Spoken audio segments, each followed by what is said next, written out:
Assalamualaikum warahmatullahi wabarakatuh.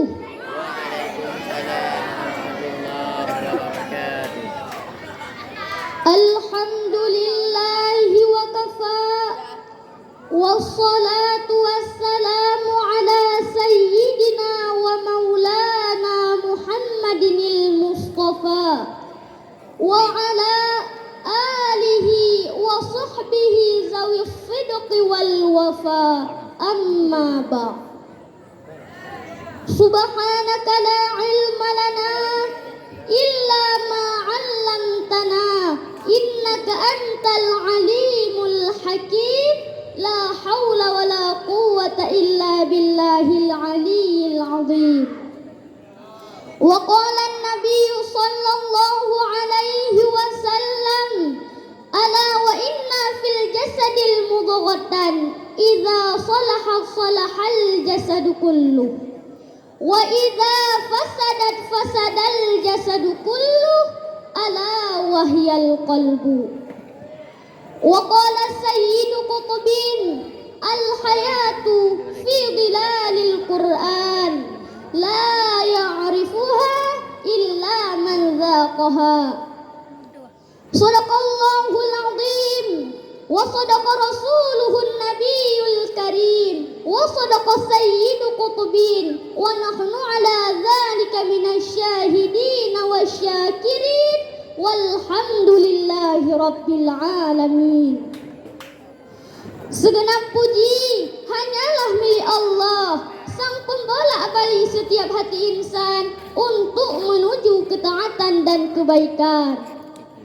Salawat dan salam kepada Rasul tauladan, sang idolanya insan beriman. Kehadirannya menjadi alasan atas terciptanya setiap kejadian.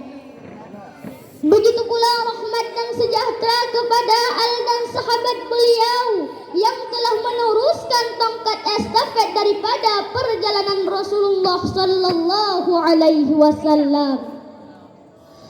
Dan salawat beserta salam kepada para alim ulama yang menjadi air di dalam kegersangan ilmu, menjadi lampu untuk umat di penghujung zaman. Rasa ta'zim dan mahabbah saya kepada syekhuna wa ustaduna al-mukarram abana dan al-mukarramah umina beserta keluarga yang ada di tempat. Allahumma arham abana wa ahlah. Dan kata-kata ketakziman dan kehormatan saya kepada seluruh dewan-dewan guru yang telah mendidik dan membimbing kami untuk menjadi orang-orang yang berguna di suatu masa kelak. Begitu pula rasa hormat saya kepada seluruh santri Dayah Madinatul Fatah dan santri Dayah Madinatul Fatah, khususnya kepada teman-teman saya seperjuangan. Dan tak lupa pula penghormatan saya kepada seluruh dewan-dewan juriku semua yang telah meluangkan waktunya untuk menilai para musobaqoh saimbara. Saudara kaum muslimin dan muslimat rahimakumullah, Allah subhanahu wa ta'ala berfirman dalam Al-Quran, fala tuzakku anfusakum huwa a'lamu bimanittaqa. Jangan sekali-kali kamu mengatakan dirimu suci, karena dialah Allah yang maha mengetahui tentang orang-orang yang bertakwa. Dari ayat ini Allah menganjurkan kepada kita agar dapat rendah diri siapapun kita, karena yang kita anggap mulia belum tentu itu mulia di sisi Allah. Dengan harapan dan maksud untuk mendapat keridhaan serta kemuliaan di sisi Allah, baik di dunia begitupun di akhirat. Dari analisa ini, izinkanlah Al-Fakir berdiri sejenak untuk menyampaikan pidato yang berjudul Jiwa yang Mulia. Hadirin rahimakumullah, Sebelum kita berbicara panjang lebar tentang jiwa yang mulia, maka harus kita ketahui dulu apa yang dimaksud dengan jiwa yang mulia. Karena di dalam sebuah kaidah pernah menyindir, al-hukmu 'ala syai' far'un 'an tasawwurihi. Jiwa di dalam bahasa Arab ialah nafsun, sedangkan mulia, karimun, yang dapat kita artikan sebagai raga atau jiwa yang mulia. Maka untuk menuju hal ini, kita harus tahu siapa kita dan apa yang mesti kita lakukan di dalam hidup ini. Karena di dalam menempuh kemuliaan, tentunya sangat banyak hambatan dan rintangan berjalan di atas duri. Bila kita nampak raut wajah orang yang tenang dan cerah, maka kemuliaan bukan pada wajahnya. Bila kita melihat orang melangkah penuh wibawa, maka kemuliaan pun bukan pada kakinya. Bila tampak ayunan tangannya tak tergesa-gesa, maka bahagia pun bukan pada tangannya. Di mana letak kemuliaan dan ketenangan itu? Ala wa inna fil jasadil mudghatan. Ketahuilah, di dalam jasad ada segumpal daging. Idza salahat salahal jasadu kullu. Kalau yang segumpal itu baik, maka yang lain ikut menjadi baik. Wa idza fasadat fasadal jasadu kullu. Dan kalau yang segumpal itu rusak, maka yang lain ikut menjadi rusak. Yang segumpal itulah yang mengendalikan mata, telinga, tangan. Yang segumpal itulah tempat rindu, benci, ikhlas, fasih. Di sanalah tempat bersemayam rindu dan benci. Maka janganlah engkau terlampau benci. Ahbib habibaka haunamma. Kalau kau sayang, sayanglah secukupnya saja. Karena boleh jadi asa ayyakuna baghidaka yauman ma. Hari ini kau sayang, besok berubah menjadi kebencian. Dan kalau kau benci, wa baghidaka haunan ma, bencilah secukupnya saja. Karena boleh jadi asa ayyakuna habibaka yauman ma, besok pagi ia menjadi orang yang paling engkau sayang. Di dalam menuju jiwa yang mulia ini, kita harus bersyukur atas segala pemberian dari Sang Pencipta semesta. Karena belum tentu orang yang kaya dia hidup bahagia. Belum tentu orang memiliki segalanya dia memperolehi ketenangan di dalam hidup ini. Ada orang kaya, hartanya banyak, dia naik mobil yang besar, mewah. Dalam perjalanan dia tengok ke sebelah kanan, ada tanaman padi di sawah yang menghijau. Di tengah sawah, suami sedang menunggu makanan siang tiba. Apa kata orang kaya dalam mobil? Betapa bahagianya si petani. Di tengah perutnya lapar, istri dan anaknya datang. Makanan tiba pada waktunya. Air minum dapat menghilangkan dahaga. Rindu pun sirna. Karena istri dan anak ada di sekitar dia, bahagianya jadi si petani, kata orang kaya dalam mobil. Ketika orang kaya berpikir dia tidak bahagia, si petani yang bersama anak di pondok tua itu pula memandang orang kaya. Apa kata dia? Betapa bahagianya orang kaya naik mobil, sedangkan aku hanya duduk di pondok yang tua. Maka pada hakikatnya manusia ini dua-duanya tidak bahagia. Lalu sebenarnya bahagia itu seperti apa? Oleh sebab itu, apabila kita baca kitab, maka makna sa'adah, kebahagiaan. Orang bahagia itu insyirahus sadri. Ketika hati terasa lapang, apapun yang datang bisa dihadapi dengan tenang. Itulah mengapa kaki Rasulullah pecah berdarah, giginya patah, pelipisnya pecah menetesi darah, tapi beliau tersenyum bahagia karena hatinya lapang. Allah telah melapangkan hati beliau. Apabila kamu dalam keadaan susah, Allah berfirman dalam Al-Quran, fa inna ma'al usri yusra, inna ma'al usri yusra. Jika kamu dalam keadaan susah, maka di balik itu pasti ada kesenangan dan kemudahan. Hadirin rahimakumullah. Hati yang lapang itulah yang membuat Haji Abdul Malik Karim Amrullah Buya Hamka sejarah. Penanya berjalan perlahan tapi pasti, maka keluarlah kitab yang bernama Tafsir Al-Azhar.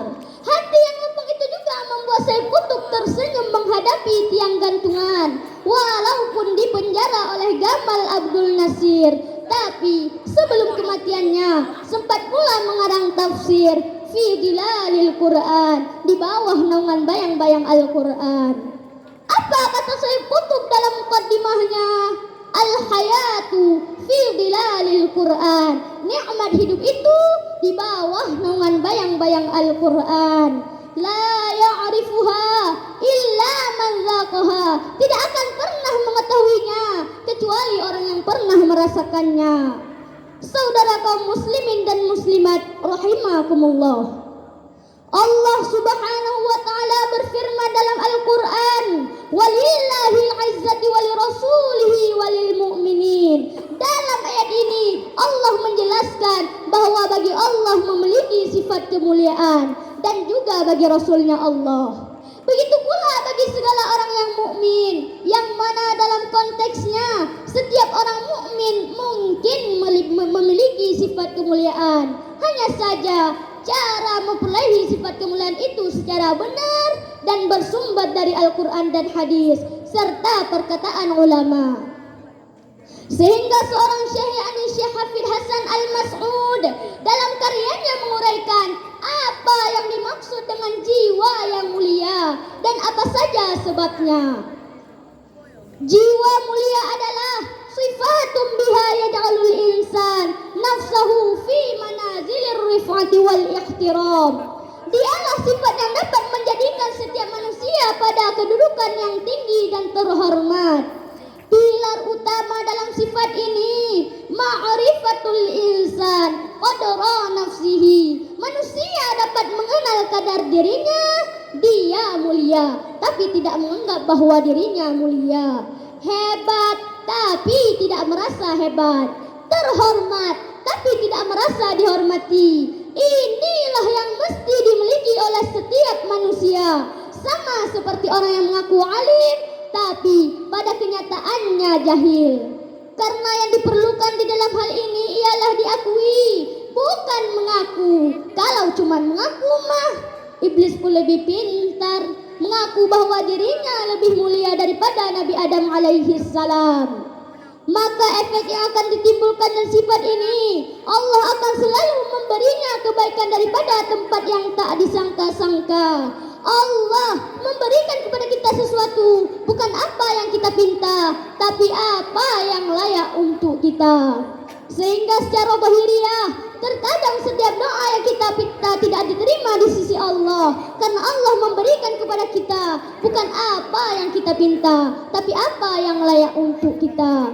Saudara kaum muslimin rahimakumullah, jiwa manusia akan menjadi mulia jika jiwa itu melakukan amal soleh, sehingga martabatnya akan tinggi di hadapan manusia dan Allah Subhanahu wa taala. Innal insana lafi khusr illa alladhina amanu wa amilus solihati wa tawasaw bil haqq wa tawasaw bis sabr. Sesungguhnya manusia benar-benar rugi kecuali orang yang beriman dan amal soleh. Saudara kaum muslimin rahimakumullah, maka adapun kesimpulan pada pertemuan yang singkat ini, bahwa sebagai seorang manusia sekaligus merangkap sebagai santri, mestilah kepada kita memiliki jiwa yang mulia secara hisi, baik pula secara maknawi. Karena dengan sifat inilah dapat mengantarkan kita kepada ketinggian dan kehormatan. Tetaplah merasa rendah diri, merasa bahwa kita masih berada di bawah, karena tentunya di atas langit masih ada langit. Jangan menganggap ambolah udang yang lain kepiting, ambolah orang yang lain kambing. Karena yang semua kita miliki di dunia ini pada hakikatnya ialah milik Allah yang telah dititipkan pada kita. Ambillah sifat dari tukang parkir. Lihat tukang parkir, ketika datang mobil Mercy padanya, Pajero Sport, dan banyak mobil mewah lainnya, tukang parkir tidak pernah merasa sombong. Mengapa demikian? Karena tukang parkir tidak pernah merasa memiliki, tapi merasa bisa dititipi. Begitu halnya pada kita yang Allah menganggap semua kemuliaan pada kita itu memiliki, tapi merasalah itu titipan daripada Allah yang Maha Kuasa. Karena hanya dengan kun fayakun semua terjadi akan terjadi. Dengan secepat kun fayakun orang bisa naik ke martabat yang tinggi. Dan dengan ini juga orang bisa jatuh bagaikan hembusan abu. Hadirin rahimakumullah. Segala sesuatu yang kita miliki di dunia ini tidak bisa menjamin jiwa kita mulia. Ingatlah, yaumala yanfa'u mal. Hari itu tidak ada guna harta. Saudara kaum muslimin rahimakumullah. Mungkin cukup sampai di sini perjumpaan kita pada malam yang berbahagia ini. Terima kasih atas segenap perhatian. Mohon maaf atas segala kekurangan. Usikum wa nafsi bitaqwallah min qaulin bila amalin. Wassalamu alaikum warahmatullahi wabarakatuh. Waalaikumsalam warahmatullahi wabarakatuh.